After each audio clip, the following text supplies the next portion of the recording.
Hello everyone, Farhana's কুকিংসে আপনাদের মাঝে নতুন একটা ভিডিও নিয়ে হাজির হয়েছি।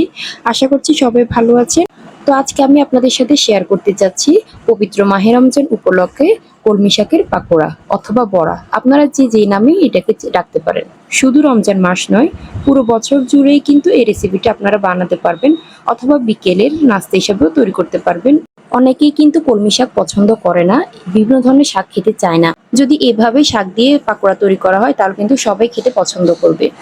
নর্মাল ভাবে কিন্তু আমি নিজেও শাক খাই না, এইভাবে তৈরি করে আমি নিজেও বাসায় খাই। তো চলুন শুরু করি দেরি না করে। তো আমি নিয়ে নিয়েছি এক বাটি শাক, আর শাকগুলোকে খুব ভালোভাবে হাতের সাহায্যে কুচি করে নিয়েছি এবং ধুয়ে নিয়েছি। তো আমার এখানে শাকের ডাঁটা সহ আমি নিয়েছি, সেগুলোকে আমি খুব ভালো করে মিহি করে কুচি করে নিয়েছি। আপনারা চাইলে শাকের পাতা ব্যবহার করতে পারেন অথবা ডাঁটা সহ ব্যবহার করতে পারেন। তো এখন আমি এখানে দিয়ে দিব হাফ কাপ পেঁয়াজ কুচি। তো পেঁয়াজ দেওয়ার পর এই পর্যায়ে দিয়ে দিচ্ছি আমি কাঁচামরিচ। 4 থেকে 5টা কাঁচামরিচ আমি কুচি করে নিয়েছি। যে যেমন ঝাল পছন্দ করেন সেই অনুযায়ী কাঁচামরিচ দিবেন। দিয়ে দিলাম রসুন বাটা 1 চা চামচ, আর দিয়ে দিব 1 চা চামচ জিরার গুঁড়ি। তো আমি যেভাবে বানাচ্ছি সেম ভাবে ফলো করবেন, দেখবেন আপনারও হয়ে যাবে। তো এখন আমি এ পর্যায়ে দিয়ে দিচ্ছি হাফ চামচ হলুদের গুঁড়ো, দিয়ে দিচ্ছি মরিচের গুঁড়ো হাফ চামচের থেকে কিছুটা কম, দিয়ে দিচ্ছি লবণ, এটা আপনারা টেস্ট অনুযায়ী দিয়ে দিবেন। তো সমস্ত উপকরণগুলোকে আমি ভালোভাবে হাতের সাহায্যে মেখে নেব 4 থেকে 5 মিনিট ধরে। এখানে আমি শাকটা ধোয়ার পরে কিছুক্ষণ পরে কেটেছিলাম যাতে করে আমার পানিটা ঝরে যায়। আপনারা যদি শাক ধোয়ার সাথে সাথে কেটে ফেলেন তাহলে কিন্তু এখানে আপনাদের পানি কিছুটা জমবে। তো এখানে আমি দিয়ে দিচ্ছি চালের গুঁড়ো। আপনারা চাইলে বেসন অথবা ময়দাও ব্যবহার করতে পারেন। যদি আপনাদের শাকের মধ্যে পানির পরিমাণটা থেকে যায় তাহলে আপনারা চালের গুঁড়োর পরিমাণটা একটু বাড়িয়ে দেবেন।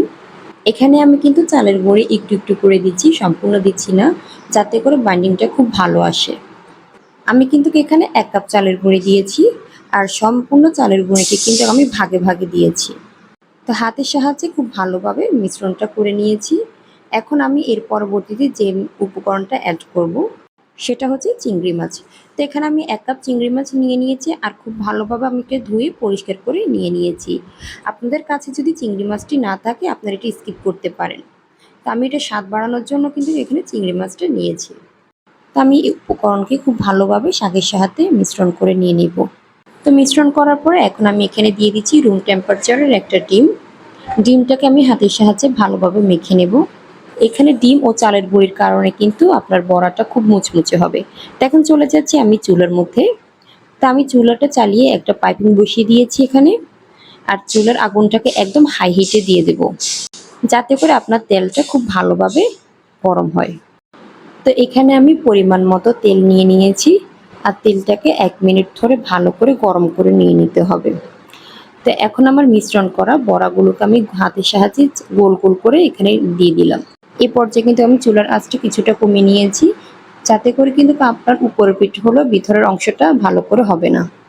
বড়াগুলোকে 2 থেকে 3 মিনিট ভেজে নেওয়ার পর আমি এখন এটাকে চামচের সাহায্যে উল্টিয়ে দেব, যাতে করে অপর পিঠটা ভালো করে হয়।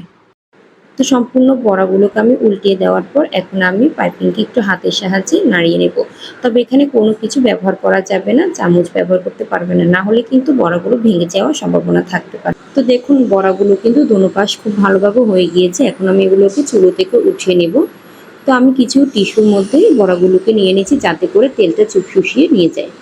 রেসিপিটি কিন্তু একদমই সহজ এবং অল্প সময়ের মধ্যে ইফতারের একটা আইটেমও তৈরি করে ফেলতে পারবেন।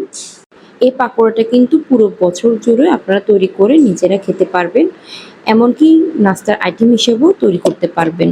তো এখন আমি এগুলোকে পরিবেশন করব। এই পাকোড়াটা কিন্তু আপনি সার্ভ করতে পারবেন টমেটো সস দিয়ে, অথবা ভাতের সাথেও খেতে পারবেন এটি, বা খালিও খেতে পারবেন। এটা কিন্তু বিকেলের নাস্তা হিসেবে মেহমানদেরকেও দিতে পারবেন। আশা করছি আজকের ভিডিওটি অনেক ভালো লাগলো। যদি ভালো লেগে থাকে অবশ্যই কমেন্ট বক্সে জানাবেন। যারা যারা আমাদের এই চ্যানেলটি এখনো সাবস্ক্রাইব করেননি অবশ্যই সাবস্ক্রাইব করে দিবেন, আর